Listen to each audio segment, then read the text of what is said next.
রাজ্যের পঞ্চায়েত নির্বাচনের পূর্বে নির্বাচন আয়োগ প্রকাশ করেছে নির্বাচনী খসড়া ভোটার তালিকা। ষষ্ঠ অনুসূচিত এলাকা আর পৌরসভা বাদ দিয়ে ২৭খন জেলার ভাবে গাঁও পঞ্চায়েত, আঞ্চলিক পঞ্চায়েত আর জিলা পরিষদের সমষ্টি সীমান পুনর্নির্ধারণের উপর ভিত্তি করে খসড়া নির্বাচনী তালিকা প্রকাশ করা হয়। যোৱা ১৩ ডিসেম্বৰত খসড়া ভোটাৰ তালিকা প্ৰকাশ কৰে নিৰ্বাচন আয়োগে।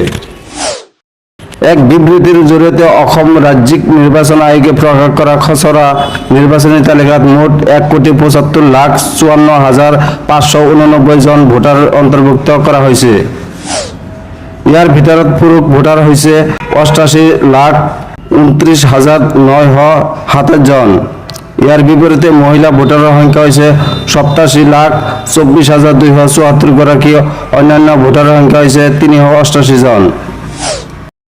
ইফালে ৰাজ্যখনৰ ২৭খন জিলাত ৩৯৭টা জিলা পৰিষদ, ১৮১টা আঞ্চলিক পঞ্চায়ত, ২,১৯৩টা গাঁও পঞ্চায়ত, ২১,৯৩০টা ৱাৰ্ড আৰু ২৩,৭৮১টা ভোট কেন্দ্ৰ আছে।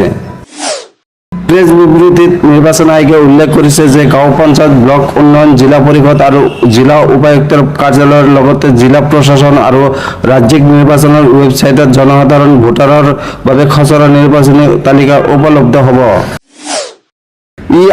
ermsec.assam.gov.in জৰিয়তে ভোটাৰ সকলে এই তালিকা পৰীক্ষা কৰিব পাৰিব। এই ৱেবছাইটৰ জৰিয়তে নাগৰিকে তেওঁলোকৰ ভোট গ্ৰহণ কেন্দ্ৰৰ খসড়া তালিকা ডাউনলোড কৰিব পাৰিব। খসড়া নিৰ্বাচনী তালিকাৰ দাবী আৰু আপত্তি যদি আছে তেন্তে ১৪/১২/২০২৪ পৰা ২১/১২/২০২৪ দাখিল কৰিব পাৰিব। দাবী আৰু আপত্তি দাখিলৰ ফৰ্মেটসমূহ ERO/AERO আৰু গাঁও পঞ্চায়তৰ কাৰ্যালয়ৰ লগতে জিলা প্ৰশাসন আৰু অসম ৰাজ্যিক নিৰ্বাচন আয়োগৰ ৱেবছাইটত উপলব্ধ হ'ব বুলি নিৰ্বাচন আয়োগে জানিবলৈ দিছে।